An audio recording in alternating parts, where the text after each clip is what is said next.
Hello and welcome. Thank you for joining us today on this presentation called The Loneliest Generation, presented by the Counseling Center. Quick outline of today's discussion. We're going to first talk about defining loneliness and isolation, the different types of loneliness in college students, how loneliness then relates to health concerns, and then some tips for reducing loneliness. So to start with, what is loneliness? Loneliness is defined as the state of distress or discomfort that results when a person perceives a gap between one's desire for social connection and actually experiencing it. So that's now let's move on to some facts about loneliness. So about 22% of Americans say they constantly feel alone. Loneliness is a healthy emotion, revealing places that we yearn for a connection. So when we say loneliness isn't bad necessarily, but it's when that loneliness takes over our lives and really consumes so much of it that we can't, discern certain times that we're lonely, or different connections that we're lonely for. It's that loneliness that spans for a long time. The most recent U.S. Census data showed that more than a quarter of the population lives alone. This in turn leads to some loneliness, just being alone, living alone. More than half of the population is not married. This is a surprising statistic. Marriage rates and the number of children per household have declined since the last census. And so we can see that, couples, families, that's all starting to decline, meaning that more and more people are becoming more lonely, living alone, going through life without a partner or children or anything like that.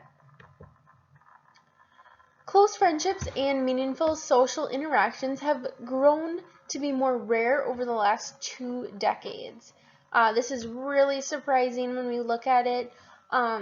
Just seeing that close friendships, those meaningful social interactions with family and friends, that's not as common anymore. That's not happening. People rather be alone, be at home by themselves than going out and socializing with those whom they know, who they enjoy being with, things like that. Another statistic here about some loneliness. In 1985, people reported having 2 to 3 close friends. Today, reports show that people only have 1 close friend or no one with whom they share personal highs and lows with. This is a very sad statistic. We know that having close friends to us, whether that be 2 or 3 or just a group of close friends, is so important. But today we're seeing reports that show that people only have 1 close friend who they share like those good moments, those sad moments, those fun moments, or those hard moments with, or they might not have anyone to share that with. Almost half of all meals in the United States are eaten alone. Mealtime is a great time to connect with others, to have family talks, family time, a great way to catch up with a spouse after a long day of work, bonding with friends, things like that happens over meals. But we're seeing that over half of all meals in the United States are eaten alone. And so this is a very sad statistic again.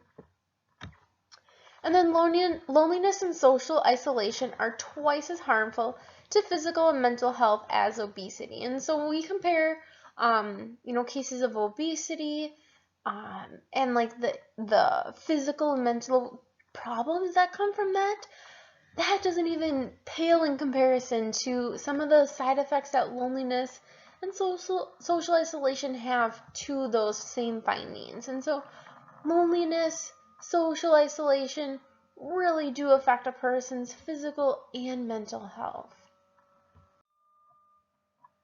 Alright, so then we're going to identify some different loneliness. So the UCLA loneliness scale is commonly used to measure loneliness, and this is a scale that's administered by a mental health practitioner or a counselor or someone like this.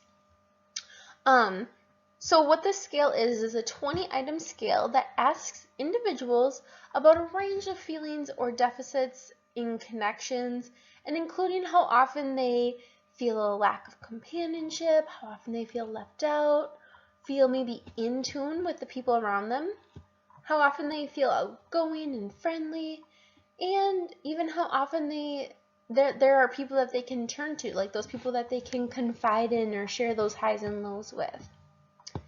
So this loneliness scale is a great way to kind of assess where a person's at in their loneliness. Sometimes it's really severe and sometimes it's not as severe, but that's still a risk factor that we need to be aware of. This 20-point item scale also shows someone where their loneliness is coming from, or in what areas they may feel a little more lonely than in others. There is a difference between that lack of companionship and feeling left out. Feeling left out can happen maybe when you're in a crowd or in a group of people with whom you know, but still kind of feeling left out. Whereas a lack of companionship means like there's nobody there for you to really talk to or hang out with. And so this UCLA loneliness scale, is commonly used to help with the loneliness and help assess like where a person's at then and in what areas they might be struggling. So now on to types of loneliness. Loneliness, once again, is defined by a person's level of satisfaction with their connections and their perceived social isolation. So one example of loneliness is chronic loneliness. This is the long-term, long-standing loneliness that doesn't seem to go away. That's kind of that constant dark cloud hanging over our heads. That's what we mean by chronic loneliness. Loneliness that's there in every setting, all the time, every day. We then have situational loneliness or reactive loneliness, and this is very different from chronic. Chronic, is long-standing, long-term, been there a long time, happens all the time. Situational or reactive loneliness, this occurs more maybe on a short-term model, comes after one of these events. For example, death of a loved one. We see this pretty common with couples who have been married a long time. After someone loses their spouse, they go through a period of loneliness, right? They just lost their life partner. This is an example of reactive loneliness. Divorce or separation or even like a breakup, these are all examples of loneliness. We lose that partner, we lose that person who we confide in, who we share stuff with. So it is a loss, it is a period of loneliness then. Typically with situational and reactive loneliness, this loneliness lasts for a while, but then we're able to move on, right? With divorce or a breakup or separation, we mourn that loss, we feel lonely for a while, but then we get back out there, we meet new people, and so then that loneliness kind of dissipates. Moving to a new place, this is another example of situational loneliness. When we move, we are uprooting ourselves. We are stepping away from family, friends, communities, culture, things like this that make it feel homey and together.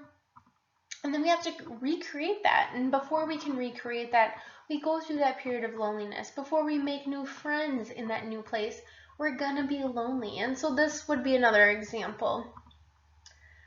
Living in an isolated location, we can see this if people live way out in the country where they have a long drive to their neighbors or to the closest town.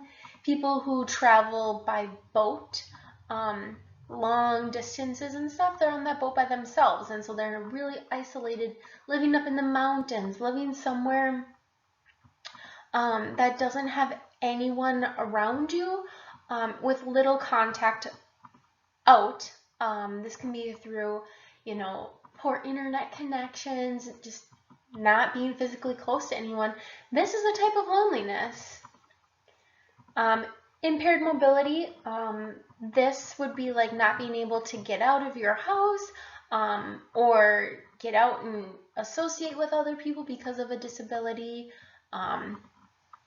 or impaired mobility. Thanks to advances in technology and medications, we know that we can recover from some of this mobility impairment, but sometimes we can't, and so then this brings on a whole new wave of loneliness.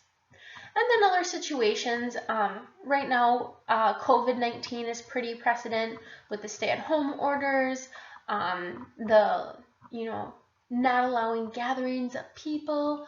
This is a type of loneliness. We are being asked by our government to stay home, to avoid other people for their safety and ours, right? And so this is a type of loneliness that everyone's going to experience at this time. It's different. It's not common. Some people say, oh, I'm an introvert. I don't like large gatherings or anything like that. But that's still different. Introverts still have friends that they associate with. They still go out and do things. Some of these situational reactive loneliness feelings, it's not possible maybe for them to just walk down the street and see their friend or go talk to someone in the classroom or something like that. So these are examples of situational or reactive loneliness. They usually happen after something else takes place or, after moving to a new place, something like that. Another type of loneliness is a lack of authenticity in relationships. This one is so common that people, talk about or experience, and what it is that loneliness can happen when people are surrounded by others. So even if you are outgoing, go to parties, go to events, and are surrounded by people, you still might feel lonely. This can happen with friends groups, family members, at work, anything like this. You're surrounded by other people, yet at the same time we're feeling so lonely because maybe we're not fitting in. Maybe we can't express who we really are in these types of situations, and so it just makes it a lot harder.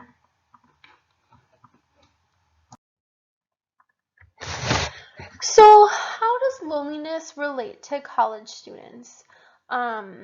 So in 2017, there was a survey done that assessed nearly 48,000 college students, and 64% of them said they had felt very lonely in the previous 12 months. And this is a huge number out of a large sample size. Now, if we keep looking, 69% said they were very sad, 53 stated things were hopeless, and then 19 reported never feeling lonely. And so that 19% is so low in comparison to all of those other numbers that we just looked at. Things are hopeless, very sad, very lonely. Those are huge numbers to be looking at, especially in a 12-month time period. And 2017 wasn't that long ago either. And so we can only imagine what some of these statistics are about at right now, or even like in the last couple years too. Now we're going to talk about common reasons college students might feel lonely. So, increased isolation related to social media use. This is the first example of why some college students might feel lonely. This idea of social media use, it creates the idea that we're connected, but in reality, we're really not. There is a fake face that we can put on when we're on social media. We might have fake friends, and there's so many differences between talking to someone and chatting with them through a social media app. The use of social media has separated us from people more and more, causing many issues for them.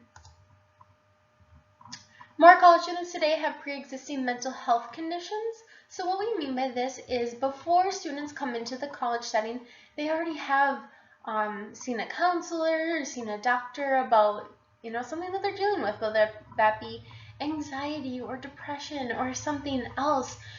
these pre-existing mental health conditions have an impact on loneliness.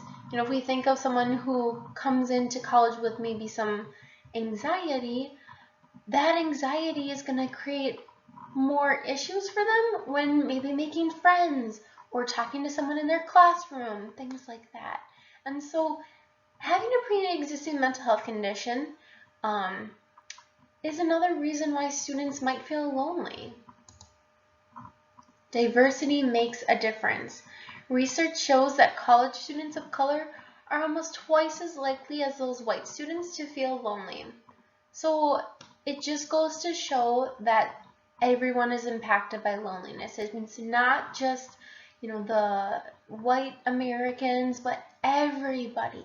Everybody can be lonely. Everybody does experience loneliness. And so there's many factors of why students of color may be more lonely than whites, and one of them might be because they're first generation college students. Traveling from far distances to come to college, being a transfer student, anything like this. But even first generation college students, what do we mean by this? We mean those individuals who are coming to the college for the first time. Maybe no one in their family, no one in their community has gone to college before. So this is the first time that they're doing this, and that creates a huge sense of loneliness. They don't have their family, they don't have those friends who attend college, have gone through it before, they're not coming to college with anyone that they know, and so it can be really challenging for them and create a great deal of loneliness. And then there's always that stigma against admitting that they have depression or are lonely. A lot of times feelings of sadness correlate with that isolation feeling, and so people don't want to talk about this. There is a huge stigma around mental health, asking for help, and admitting that we are feeling a certain way. And so this loneliness just perpetuates and it stays with us, and it gets more and more severe because we're more afraid to talk about it.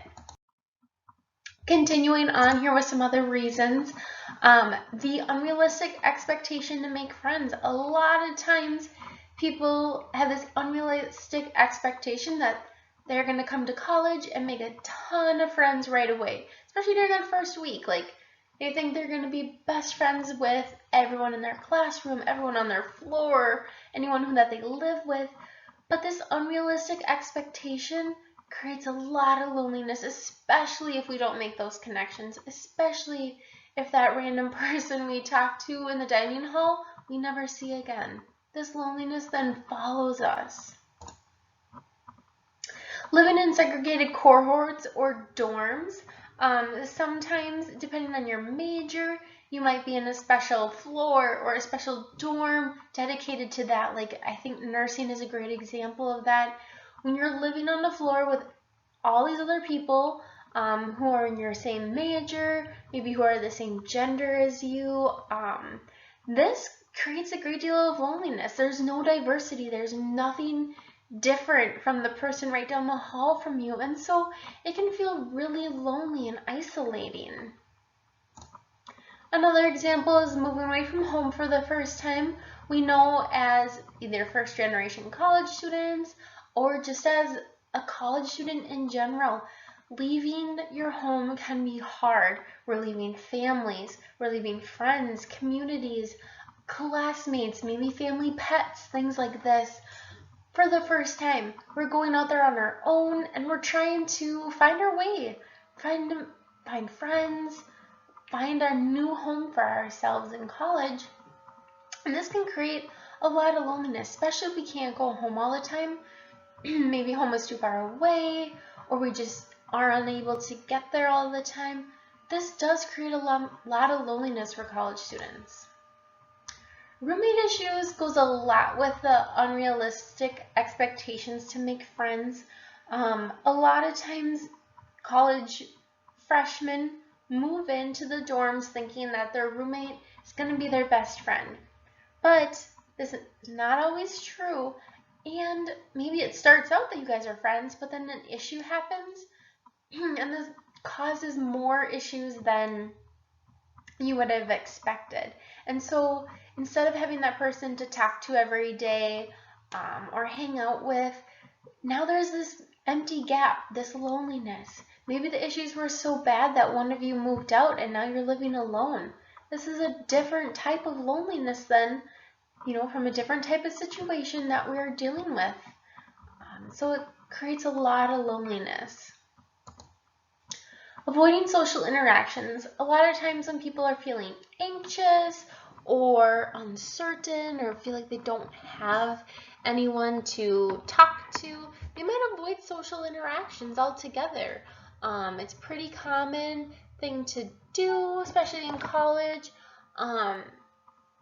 But there's so many opportunities to go out, to make new friends.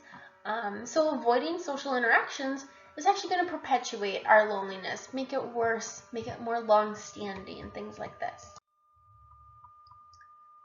So now we're going to shift to some of the dangers of loneliness. So we know from research and from different findings that there's a lot of dangers of loneliness. There's feelings of depression and sadness, anxiety. Loneliness affects our quality of sleep, impairs our executive functioning, it accelerates cognitive decline. And what we mean by this is like our thinking.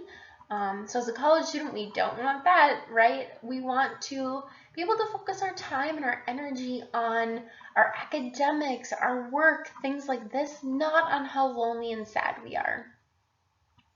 Poor cardiovascular functioning and higher potential for stroke, impaired immunity at every stage of life. So just like how I said, diversity is, everyone is affected by it. We also know that at every stage of life, you can feel lonely. Young children, teenage years, young adulthood, older age, middle age, everywhere in between. People do feel lonely. There's also risk of premature death and even suicide. Sometimes that loneliness just is so consuming, so ever-present, that people think that suicide's the only way out. And this is, very sad, very not the way to go. I mean, there's plenty of people to talk to about it, especially if you're feeling lonely, to help kind of avoid some of those situations. Relational issues like problems with friendships, things like that. One of the other dangers of loneliness is self-esteem. We internalize a lot of things and it affects our self-esteem too when we think that we're not good enough. Maybe that, we're letting our loneliness, our thoughts, our sadness, maybe our anxiety get to us. It really takes a toll on our self-esteem then. It just makes that loneliness more long-standing. And also, one final danger here is a weakened immunity. Not being able to fight off simple illnesses like the common cold or things like this. It's another danger of loneliness. So now on to some tips for reducing loneliness. First, name it, validate it. Denying our loneliness only perpetuates it. So before recovery can happen, we must be honest and express what we are experiencing it. So if we keep our loneliness to ourselves, nobody is going to help us. Nobody's going to know that we're dealing with it. So we need to name it. We need to validate it. We need to make ourselves aware of it so then we can reach out to others for help. Or we need to just name it and validate it for ourselves so that we can do the research ourselves to find out, how am I going to get out of this? How am I going to make it better? Another tip, take note of the connections you do already have. Oftentimes we get so consumed in our loneliness that we forget to look at what's right in front of us when we are feeling lonely. And so we might have those connections. We might have those roommates who are trying to reach out to us. We might have those family and friends there, but we're ignoring them. So take note of the connections you already have and hold tight to these. 3, remember that you are not the only one experiencing this feeling of loneliness. It is common to feel lonely. That's the point I'm trying to get across here, right? There are so many people that are feeling lonely, so many people who've overcome it, so many people that are still trying to understand it. So just remembering that you're not the only one experiencing this kind of lessens that ever-present feeling. Number 4, get curious and ask questions. Loneliness looks different on everyone. Start asking yourself questions to gain clarity as to what this experience is like for you, how it is either changing or staying the same as time passes. A lot of times we know that we're lonely, and that's that. But if we start to get curious, asking ourselves questions, we get a better understanding of our loneliness, maybe when it comes. How severe is it? How long does it last? Different things like this. Are there certain situations that make it worse? Are there situations that make it better? Now is a great time to start asking these questions. Get curious, take notes, and then assess, like, what does make me happy? What makes me more sad? Things like this too. And then number 5, take the time to slow down. You don't always have to be going 110 miles an hour, so take a break and practice some self-care. A lot of times we feel lonely because we are putting so much energy into so many different things. As a college student, this is so common for us to do. We are a student, we are an athlete, we are trying to study for those exams, we're on clubs and in organizations. We're trying to do a million different things that we don't really have time for people, right? And so these events might sound like social gatherings, right? Like going to a sports practice, going to a club, an organization, a meeting like this.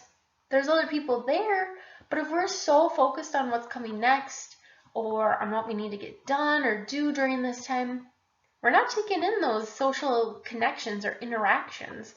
And so taking a pause, realizing that we don't have to fly through life, really is going to help with some of that loneliness. Also, taking a break and practicing some self-care can be so beneficial to our loneliness. Focusing in on yourself and what you need at this time is so important. Continuing on then, number 6, find a study buddy or a study group. This is a great way to reach out. It's a great way to start interacting with more people.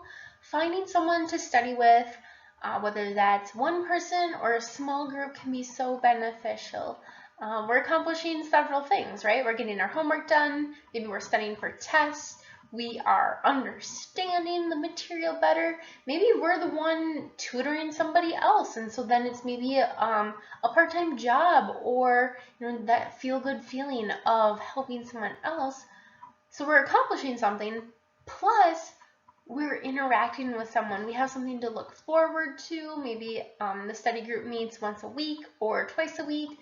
This is something to look forward to. It's a social interaction, and it's a small way to get started overcoming and dealing with some of this loneliness. Start small. So if you're feeling lonely, don't force yourself to attend a large party. Rather start small. We know that going to a large party can be so overwhelming and not help at all, especially if we don't know anybody or if nothing is going well. Why put ourselves in that type of situation? Rather, we can start small. That's going to help us just the same. So an example might be spreading kindness by performing a random act of kindness, or by making small talk with a stranger on the bus. It could be as simple as talking to the bus driver, saying hello to somebody before you sit down.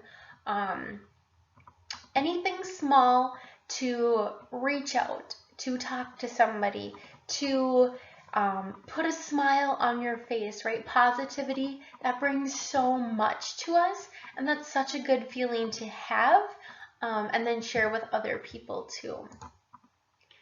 Give back to your community. Create a new meaningful relationship by volunteering. This can be a great way to meet new people, try new things, get some volunteer hours in, and just feel good about yourself and your community or your environment, anything like this.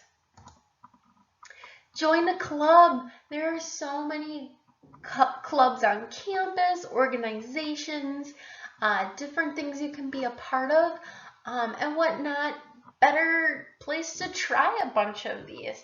Explore your hobbies, form connections with other people over these common interests.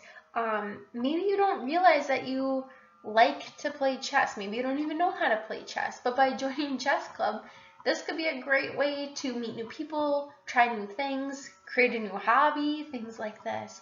And then it's going to help break us out of that loneliness box that we put ourselves into. Adopting a pet. This is another great tip we have for reducing loneliness. Adopting a new furry friend might add more satisfaction and fulfillment to your day.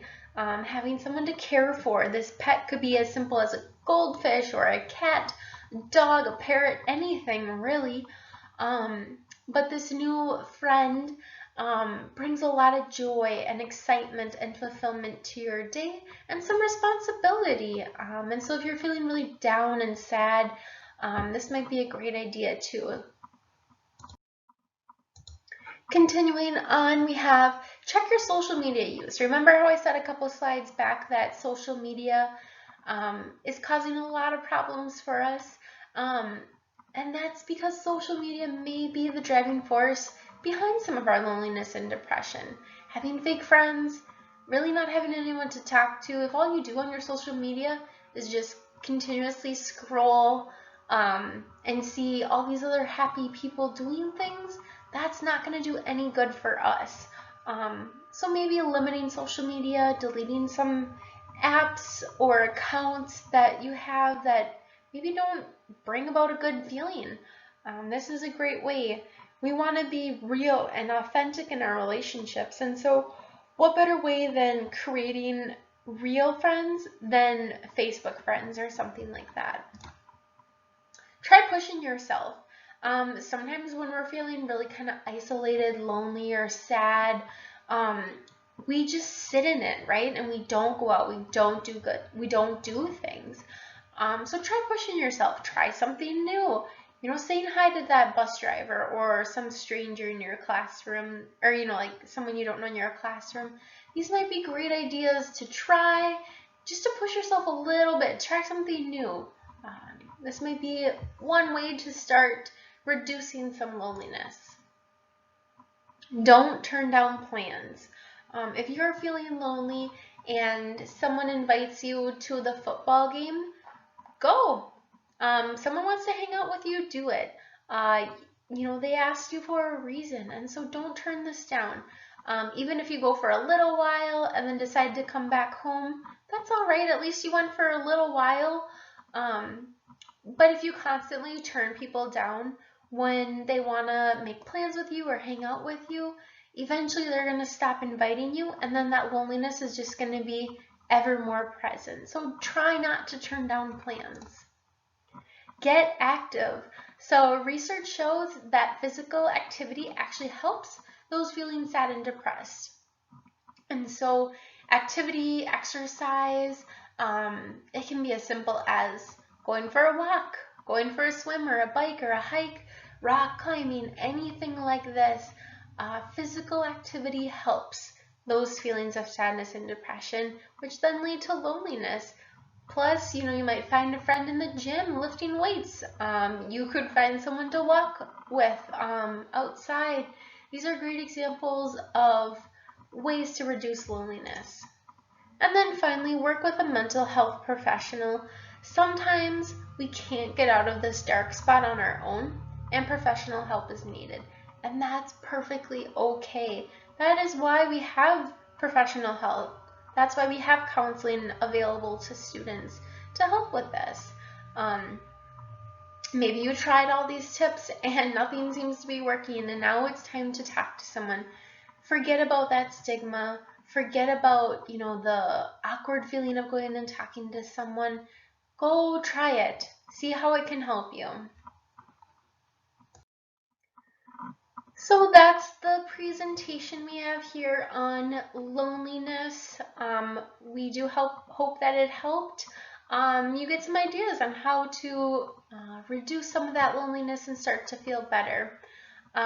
If you would like more information or would like to set up an appointment, feel free to stop by our counseling center, give us a call, check out our website, or even leave us an email, and we'd be happy to meet with you.